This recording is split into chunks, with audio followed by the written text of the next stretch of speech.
Halo guys, salam Nusantara.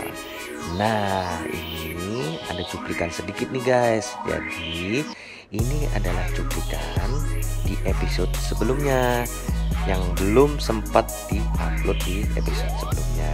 Jadi di sini di kapal ini kita ngedance, dance poco-poco, dance Israel, pokoknya macam-macam deh. Kita bergembira. Jadi selamat nonton.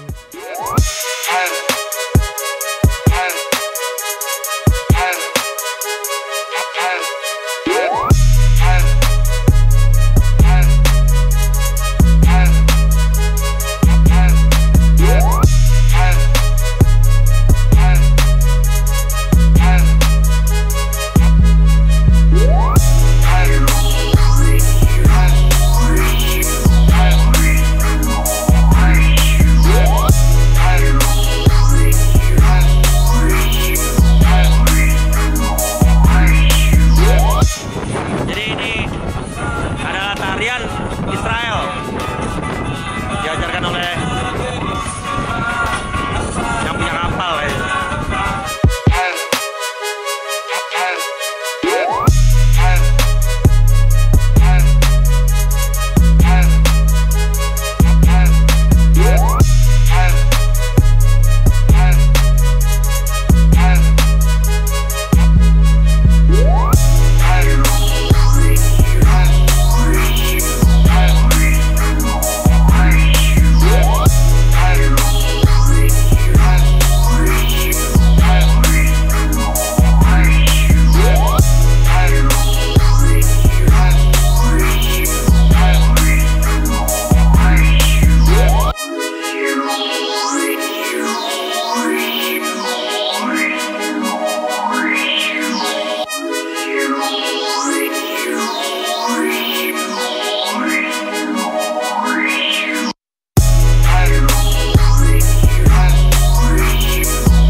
Sudah di wilayah Masjid Al-Aqsa.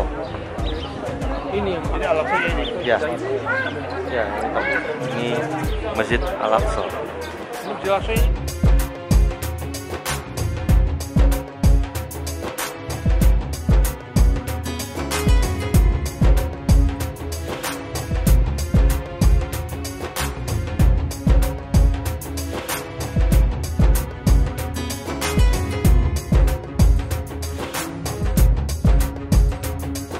Belum ada, ya, hanya bagian kecil saja ke sebelah sana. Di sini tidak ada, ya. Ini pun belum ada, ya. Raja Salomon membangun Bait Allah di sini tahun 950 sebelum Masehi, ya. Kemudian Bait Allah yang dibangun oleh Raja Salomo dihancurkan, ya, oleh orang-orang Babilonia, dan kemudian orang-orang Yahudi yang ada di sini diusir atau dibuang ke Babilonia, ke saat ini negara Irak, ya. Kemudian Bait suci kedua dibangun kembali, yaitu seperti yang tadi saya bilang dari Persia, yaitu Esther, ya. Dia menyuruh yang namanya Nehemia, kemudian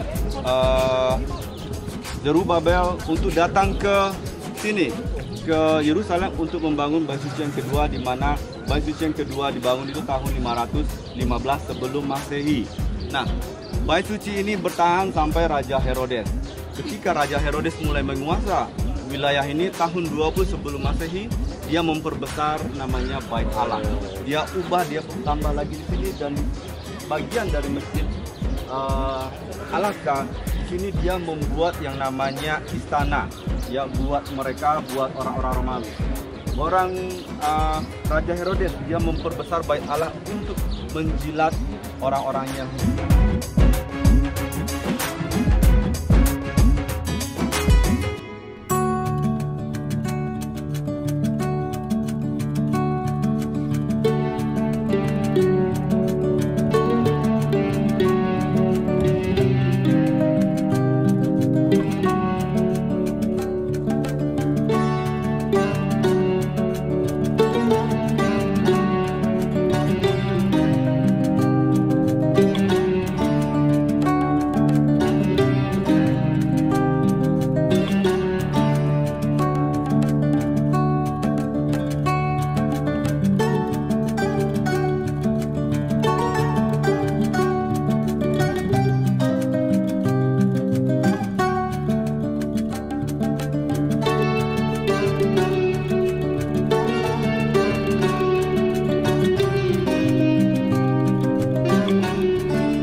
abad ke-12, di mana salah satu gereja atau bangunan Crusader yang masih utuh, yang masih sangat baik sekali.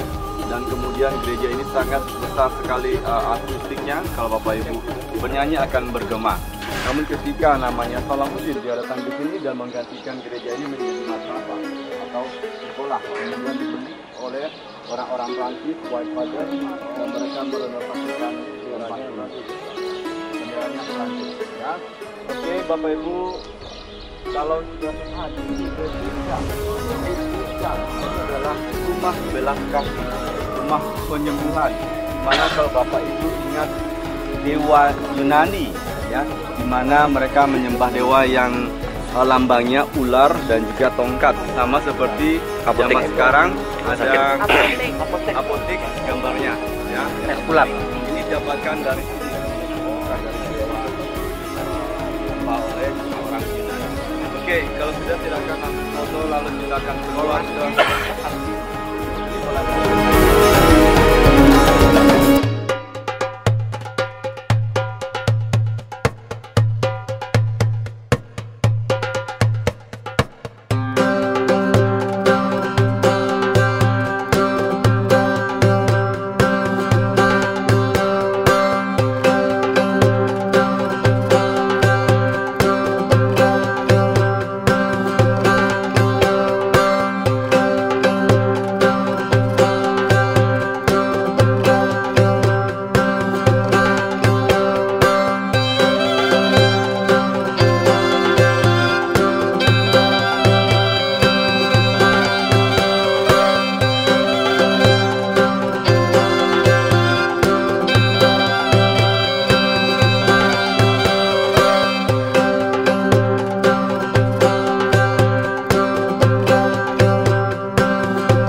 Ya, ini namanya Lembah Al Zaitun,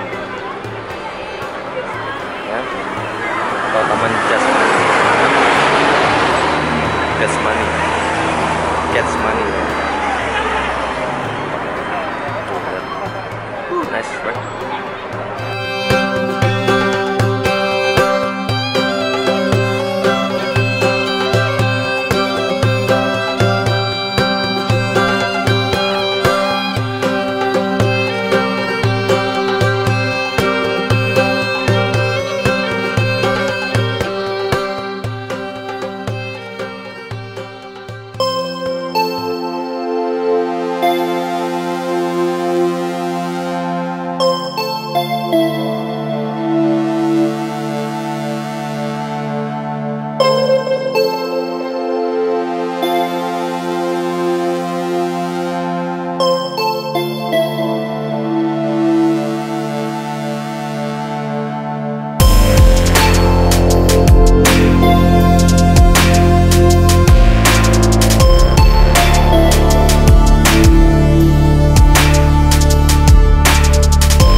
Halloween ya, tapi ini kayaknya ada acara kayak awas kayak ada acara gitu.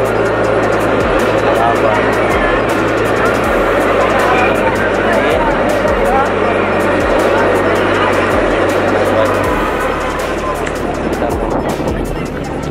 kita habis makan. Jadi sekarang mau lanjut ke bus. Tapi nggak tahu nih guys, dikasih kesempatan kayak free sebentar. Ya inilah Israel, good place. Nice place. Dinginnya dingin nih, ini lagi dingin.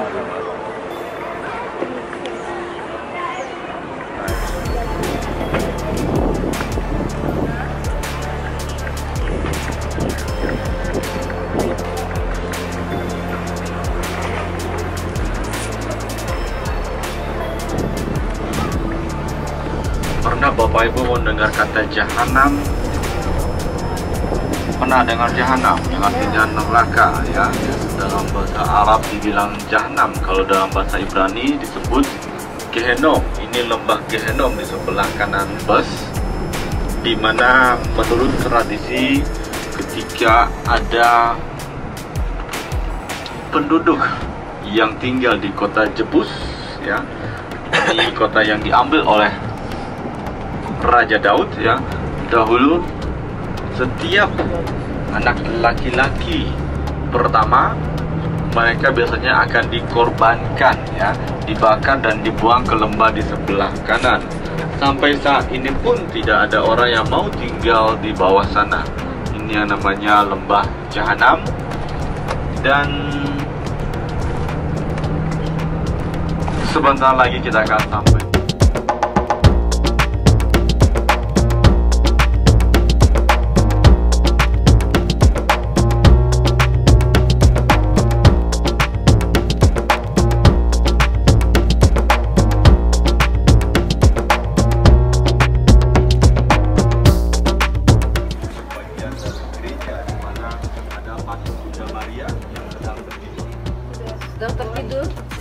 Sedang tertidur karena dia tidak dianggap mati.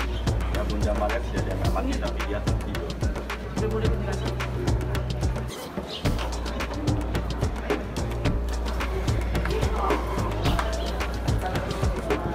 Saya akan menjelaskan sekalian buat yang di bawah. Kita akan ke makam Raja Daud.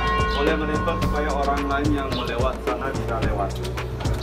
Ya, di dalam sini atau di sebelah kanan saya ini adalah ruang atas, upper room, atau ruang di mana Tuhan Yesus melakukan perjamuan terakhir bersama murid-muridnya. Ya, sebelum Tuhan Yesus pergi ke Taman Getsemani. Selain tempat di mana Tuhan Yesus melakukan perjamuan terakhir, ada beberapa peristiwa lainnya, di mana di sini Tuhan Yesus mengusap ya kaki daripada murid-muridnya. Kemudian di sini juga tempat di mana ketika Tuhan Yesus naik ke surga, murid-muridnya datang ke sini dan berkumpul. Dan di sini mereka ketika sedang berkumpul dan di sini turun Roh Kudus pada saat hari raya Pentakosta.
Kalau sudah boleh lewat sini ya.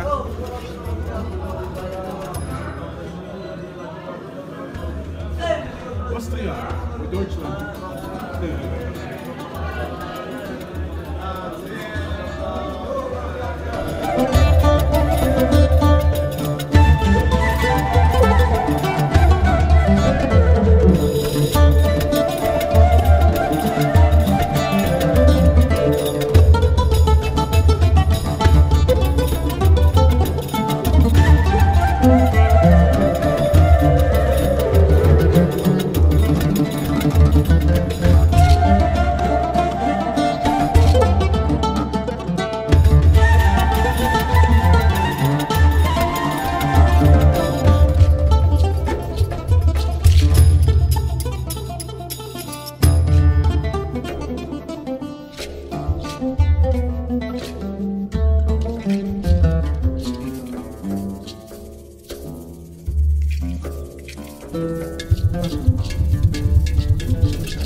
Bapak Ibu, kita akan melihat tempat di mana lubang Tuhan Yesus dibuang ke bawah.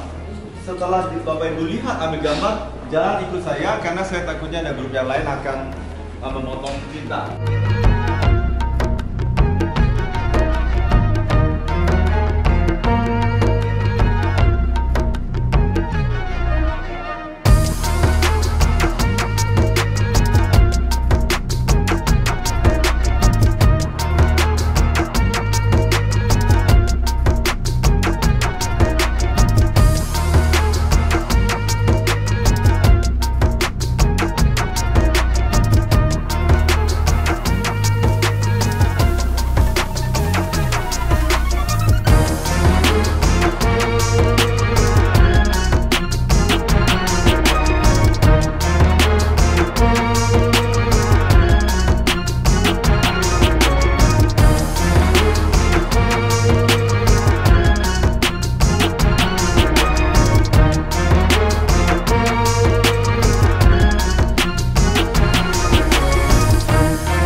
Dibuang dari atas sana. Ada yang bilang dibuang, ada yang bilang memakai tali untuk dilempar ke bawah.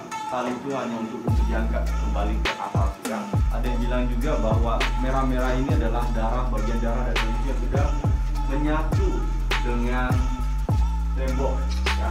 Silakan kita tidak akan mengantuk. Kemarin kita lihat sudah menjadi Al-Aqsa masjid, bagian dari masjid Al-Aqsa. Yang ini, yang atapnya coklat sebelah sini, ya. Nah, di sana ada benteng 4, ya. Ini benteng yang namanya Benteng Antonio, ya. Dia namanya Benteng Antonio. Agripa sendiri ini sudah jauh dari zaman Tuhan Yesus. Tuhan Yesus waktu ada di sini tidak ada waktu Tuhan Yesus ada, ini tidak ada tembok yang di luar. Kelihatan tembok paling luar, ya. Kelihatan tembok paling luar. Saya ada map di sini berbeda. Oke, ini bukan, ini zaman sekarang. Yang paling luar ini tidak ada ketika zaman Tuhan Yesus. Ketika zaman Tuhan Yesus ada, Bapak Ibu lihat ada benteng di pojok kelihatan yang ada 4 pilar, ya itu ada tali, ada benteng juga di dalam. Kelihatan ya, masuk sampai ke sana. Ini yang benteng dari zaman Raja Herodes. Di mana ini ada benteng, kemudian ada tembok keliling. Ya, yang lebih kecil ya? Yang lebih kecil di dalam. Ini yang dari zaman Raja Herodes. Kelihatan? Nah, yang kita mau kasih tunjuk itu tempat di mana makam kudus, di mana kita akan pergi ke sana. Karena besok saat kita masuk ke dalam makam kudus itu di dalam kota tua. Sedangkan orang dahulu tidak boleh ada namanya kuburan di dalam kota. Tapi orang-orang sekarang bilang itu di dalam kota, nggak mungkin itu kuburan dari Tuhan Yesus, ya. Tapi kalau kita ambil kembali ke zaman Tuhan Yesus, ketika zaman Raja Herodes ataupun anaknya yang namanya Agripa, ya, ataupun Archelaus, ya, itu hanya yang di dalam sini saja, ya. Dan kuburan Tuhan Yesus di luar tembok. Dari sini saya tidak punya pointing. Lama lah ya. Tembok, iya. Tembok yang kedua ya. Ini tembok yang kecil ini, lihat ya. Ini ya, yang di luar sebelah sana itu tidak ada. Ketika zaman Romawi tidak ada. Ini karena dibangun oleh cucunya Raja Herodes. Jadi otomatis di luar sana nggak ada. Ya, jadi cuma ada yang ada di kecil ini, ya, sampai ke bawah. Nah, di bawah sini ini yang namanya Lower City, kemudian Upper City, di mana banyak rumah-rumah dari orang-orang Romawi, ya, orang-orang elit di atas. Bahkan istana Raja Herodes juga ada di sana. Di sebelah Upper Room itu istilahnya rumah-rumah orang-orang elit paling atas, ya. Nah, ini tembok, kelihatan. Saya susah menunjukkannya ya. Kalau ini bait Allah, lihat ya. Kemudian lurus ke sana. Oh, oke, ada yang mau juga di sini. Jadi ada di luar, kita jalan ke bawah nanti ya. Biasa kita tunjukkan dari sebelah sana. Ada sebuah seperti kecil, di sana seperti kotak.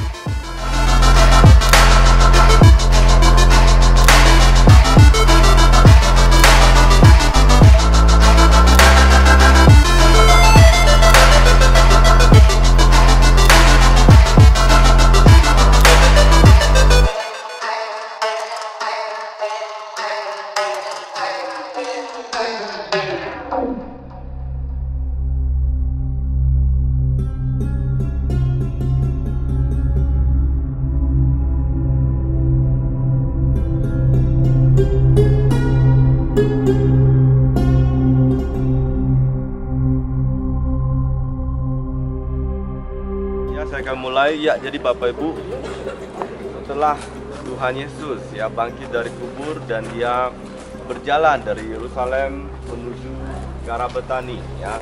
Cuman ini hanya mengatakan bahwa mengarah ke Betani, tapi sampai di atas Bukit Zaitun Tuhan Yesus di sini mulai bercakap-cakap dengan murid-muridnya, kemudian orang-orang yang mengikuti dia dari Yerusalem menuju ke Bukit Zaitun ya. Dan banyak sekali orang yang ikut Tuhan Yesus ke sini.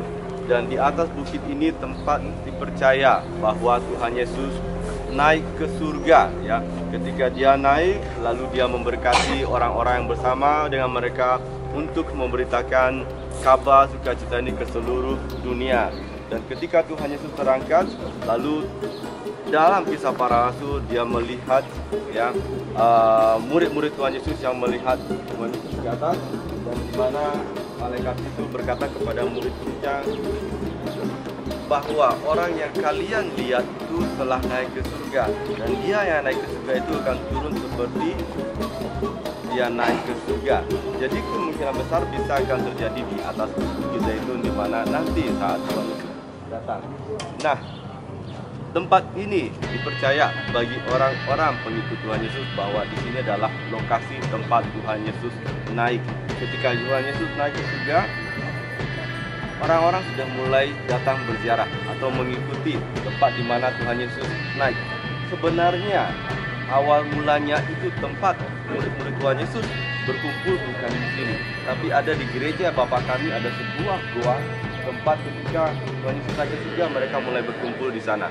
Ya, kemudian ada seorang peziarah Nigeria, dia datang ke wilayah sini dan dia melihat bahwa ada sebuah tempat di mana murid-murid Tuhan Yesus berkumpul, dan di sini ada seorang namanya Poimenia ya, dia membangun gereja pertama yang sangat besar yang Bapak Ibu bisa lihat itu dari abad keempat 380 dia membangun tempat ini, di mana gereja tersebut dibangun tidak memiliki kubah ya, hanya separuh dan terbuka ya untuk menandakan bahwa Tuhan Yesus naik ke atas.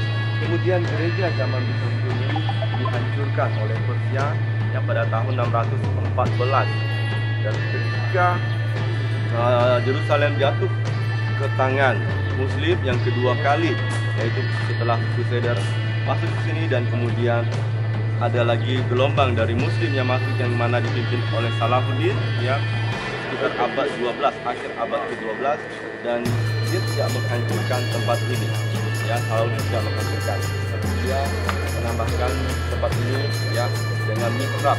Jadi Mekah, dan lalu di sini dibuat menjadi masjid tempat sembahyang, dan kemudian diberikanlah surat kepada kedua pengikutnya tempat ini sebagai tanah wakaf milik Muslim.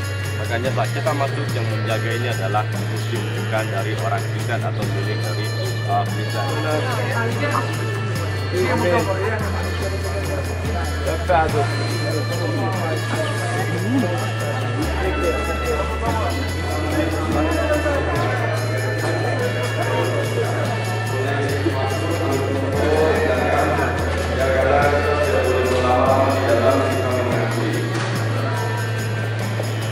Pertama-tama itu murid-murid Yesus atau pengikut Kristus, mereka melakukan kumpulan untuk memperingati di mana Tuhan Yesus naik. Sebenarnya lokasinya tidak di sini. Dari gereja mula-mula itu ada di sebenarnya saat ini menjadi gereja Bapa Kami. Tapi saat di gereja Bapa Kami saya akan mengulangi tadi cerita tersebut ya, karena ketika zaman Romawi tentu saja mereka tidak boleh selalu terbuka untuk berkumpul. Ya, sehingga mereka berada di dalam ruang.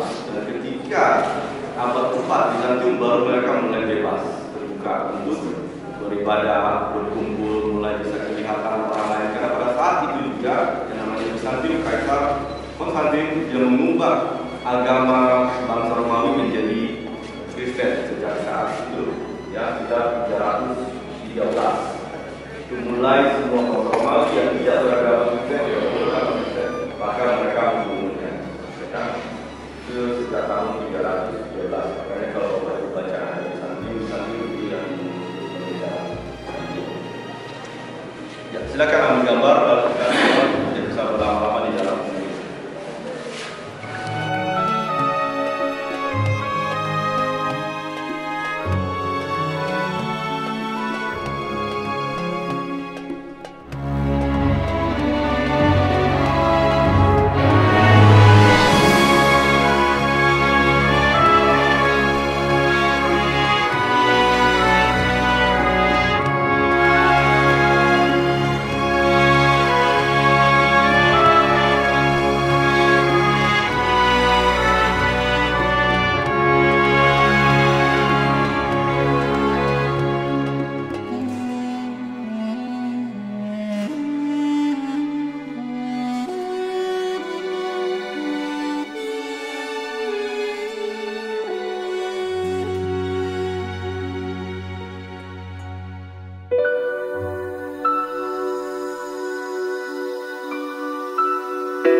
sini tempat doa-doa Bapak Kami versi bahasa negara masing-masing atau daerah masing-masing. Kayak orang Toraja juga, mereka memasukkan mayatnya. Itu baru ada satu perempuan anak kecil, dia baru meninggal. Kemudian neneknya meninggal. Itu pada saat dibuka kuburannya itu masih bau. Dan mereka biasanya masukkan tulang-tulang itu ke bawah mejanya, baru kasih masuk yang baru. Sampai sekarang ada di komplek namanya Yafo, Yope, Arab Kristen.